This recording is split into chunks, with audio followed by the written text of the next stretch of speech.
Você já sentiu que está vivendo depois? Depois do diploma, depois do emprego ideal, depois de resolver a cabeça, depois de encontrar o momento certo. O problema é que esse depois nunca vira agora. E sem perceber, você transforma sua vida numa eterna pré-vida, um estado provisório, um ensaio maluco onde tudo é preparação, mas nada é vivência real. Você acorda, corre, cumpre tarefas, mas sente que ainda não começou, como se sua existência fosse um rascunho, um borrão provisório esperando a versão final que nunca chega. Enquanto isso, o tempo vai passando, as estações mudam, o rosto envelhece, as pessoas se vão e você continua dizendo: agora não, ainda não, só mais um pouco. Mas o que você está esperando exatamente? A verdade dura é essa. A vida que você acha que ainda vai começar já está terminando. Você não está se preparando para ela. Você está gastando ela. Camus chamava isso de absurdo. Beauvoir, de alienação. A sensação profunda de estar fora do próprio tempo, como se sua vida estivesse acontecendo em outro lugar. Menos aqui, menos agora, menos em você. E se você não acordar disso logo, vai descobrir que a vida não atrasa. Ela parte, mesmo que você fique. Albert Camus via a vida moderna como uma repetição absurda. Acordar, trabalhar, correr, dormir, recomeçar. Não há epifania, não há clímax, só o ciclo, o tédio disfarçado de rotina, a alienação disfarçada de responsabilidade. Camus dizia que essa repetição esvazia o tempo, transforma a existência em um relógio. Tudo tem hora, mas nada tem presença. E o mais perigoso, o ser humano se adapta, começa a chamar de vida aquilo que é apenas sobrevivência, e o absurdo se instala. Você faz planos para um futuro que nunca chega. Você trabalha por um conforto que nunca basta. Você sorri em fotos onde já não se reconhece. Você vive, mas não sente que está vivendo. Camus alertava: o absurdo não é o caos do mundo, é o conflito entre a nossa sede de sentido e o silêncio indiferente do tempo. Esse conflito é violento, mas a maioria não reage, a maioria adormece, entra no automático, na função social, no papel profissional, na expectativa familiar, e vai adiando a vida real para um ponto hipotético do futuro onde, enfim, tudo vai fazer sentido. Mas esse ponto não existe. A vida não tem mapa, não tem lógica redentora, não tem um ainda não que garanta que o sim virá. Camus chamava isso de lucidez dolorosa, perceber que o tempo por si só não entrega sentido. É você quem precisa criar. Aqui, agora, a vida que você está esperando já está passando. Simone de Beauvoir dizia que a maior ilusão da liberdade é acreditar que ela virá depois. Depois do dever, depois do sacrifício, depois da espera. Mas o que acontece quando esse depois nunca chega? A vida vira uma fila, longa, silenciosa, sem garantia de chegada. Você aguarda a sua vez, sem perceber que está sendo consumido justamente enquanto espera. Beauvoir via na mulher moderna, mas também no ser humano moderno, um sujeito educado para se preparar, nunca para se realizar. Você deve estudar para depois ser alguém, trabalhar para depois descansar, sofrer para depois merecer, engolir o agora para eventualmente viver o depois. Mas enquanto isso, o tempo se desgasta.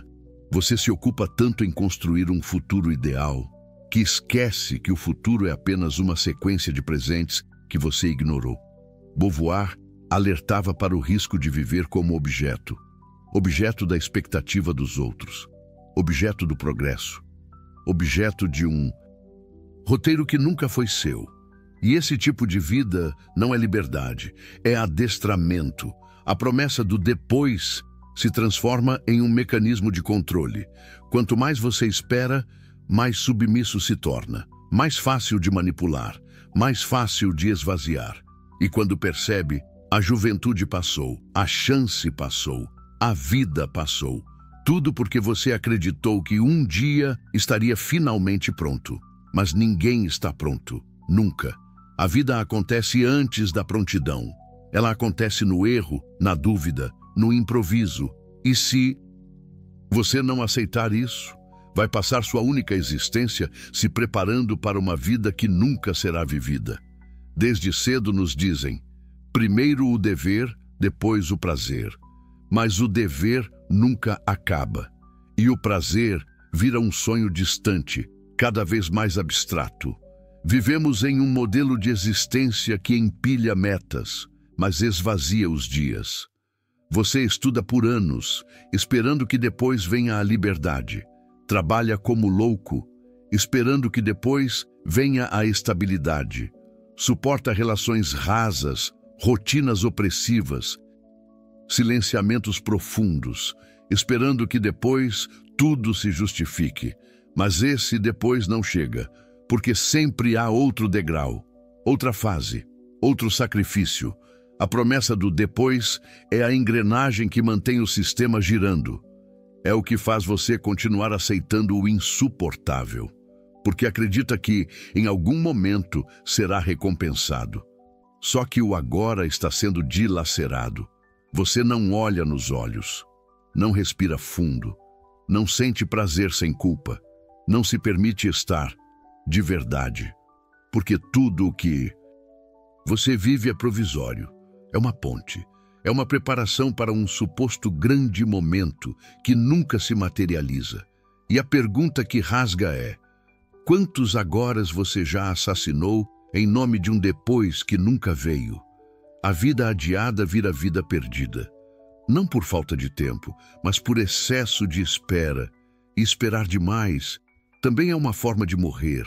Lenta, silenciosa, socialmente aceita. Você diz que está tudo bem, mas o corpo treme. Você diz que está em paz, mas o peito aperta. A mente pode racionalizar, mas o corpo sente. Sente o tempo que escorre sem ser vivido, sente o agora ignorado, sente a alma encurralada em uma rotina que não representa mais nada. E aí surgem os sintomas: a fadiga que não passa, a insônia que insiste, a ansiedade sem explicação, aquela sensação de vazio, mesmo cercado de tarefas, pessoas, metas. O corpo é o primeiro a perceber que a vida está sendo adiada. Ele não aguenta mentiras por muito tempo. Ele protesta, grita, implora por presença. Mas você responde com mais produtividade, mais distração, mais ocupação. E isso só agrava a ferida, porque o corpo não precisa de metas. Ele precisa de verdade, de pausa, de contato com o instante. O coração não quer promessas para daqui a 5 anos. Quer saber se você está aqui, agora. E se você continuar adiando o sentir, o descansar, o dizer não, o recomeçar, o corpo vai gritar mais alto, até quebrar, até forçar a pausa que você recusou. Ele não quer te punir, quer te acordar, porque a vida não acontece na próxima etapa. Ela está pulsando agora, mesmo que você não esteja prestando atenção. A ideia de que a felicidade está sempre no futuro é uma prisão elegante, uma cela com promessa de vista bonita que você nunca alcança. Você pensa: quando eu me formar, aí sim. Quando eu mudar de cidade, quando eu emagrecer, quando eu achar a pessoa certa, quando eu me encontrar. Mas esse quando é uma miragem, porque sempre haverá algo a corrigir, a conquistar, a provar. Você se convence de que está quase pronto, quase feliz, quase vivendo, mas o quase nunca vira inteiro, porque o roteiro foi desenhado para isso, para manter você correndo atrás da própria existência.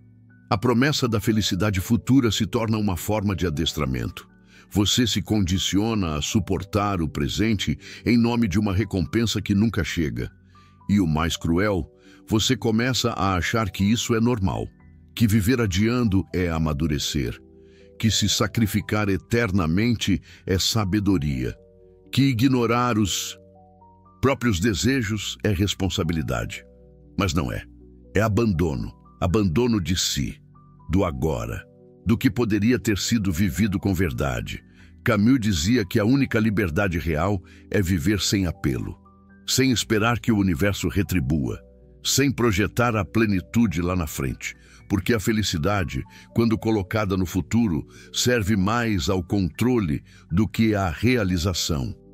E talvez o ato mais radical hoje seja dizer: não vou esperar mais, não para ser inconsequente, mas para ser inteiro, porque esperar demais vira uma forma sofisticada de se aprisionar. Essa pergunta parece simples, mas ela incomoda mais do que muitas verdades. O que seria, de fato, viver agora? Sem roteiro, sem aplauso, sem esperar a permissão do tempo, dos outros ou do destino. Seria parar de sobreviver em função de metas que não são suas? Seria finalmente dizer não ao que te esgota? Seria sentar no chão, desligar o telefone e escutar o silêncio? Viver agora talvez seja reaprender o instante, o toque, a respiração, o olhar que encontra, o corpo que sente, o coração que pulsa, mesmo sem saber onde tudo isso vai dar. A vida não se explica, ela se atravessa, se experimenta, e isso exige coragem. Coragem de abrir mão da narrativa perfeita, coragem de falhar, de recomeçar, de parecer perdido, porque só quem se perde pode se encontrar de verdade. Camus falava da revolta como uma forma de lucidez. Beauvoir via o presente como o único lugar onde a liberdade se manifesta. Ambos sabiam, o agora não é o prêmio, é o campo de batalha, é onde tudo acontece ou não acontece. Então, o que seria viver agora? Talvez seja simplesmente parar de adiar quem você já sabe que é e fazer com o que você tem hoje o melhor que sua presença pode oferecer. Não é amanhã, não é depois, não é quando você estiver pronto, é agora. A vida não espera você organizar sua mente. Ela não pede permissão para passar. Ela simplesmente vai, com ou sem você. E talvez o que mais assuste não seja o fim, mas perceber que ela nunca começou de verdade. Porque você estava ocupado demais se preparando, ocupado demais esperando o momento certo, ocupado demais sendo prudente, produtivo, adequado. E agora, parado no meio do caminho, você olha para trás e vê um rastro de dias não vividos, pessoas que passaram, palavras que não foram ditas, lugares que não foram sentidos, sentimentos que você guardou para quando fosse seguro. Mas não existe segurança na existência, só escolha, só presença, só coragem. Camus dizia que a única resposta ao absurdo é a revolta. Não uma revolta de gritos, mas de lucidez, de não aceitar mais que a vida seja adiada em nome de promessas que nunca se cumprem. Simone de Beauvoir lembrava: a liberdade não é algo que se espera, é algo que se vive ou se perde. Você está vivo, mas isso não significa que está vivendo. E essa diferença muda tudo. A vida já está acontecendo e você está aqui. Então, agora, a escolha é sua. Vai continuar esperando? Ou vai, finalmente, se permitir existir? Quantos dias da sua vida você viveu de verdade? Não em função do próximo passo, não em nome de um futuro ideal, mas aqui, presente, inteiro. Se você sente que está sempre quase vivendo, que a vida está passando enquanto você se prepara, esse vídeo é o seu sinal. Chega de adiar. A existência não tem rascunho e não tem ensaio. Agora me diz, o que você vem adiando? Que parte de você está pronta, mas ainda esperando o momento ideal? Compartilha nos comentários. Aqui é um espaço de gente que cansou de sobreviver e ou quer finalmente viver. Se essa reflexão te tocou, curta o vídeo, se inscreve no canal e compartilha com quem precisa acordar agora, antes que tudo passe. Porque às vezes, o maior ato de coragem é parar de esperar e começar.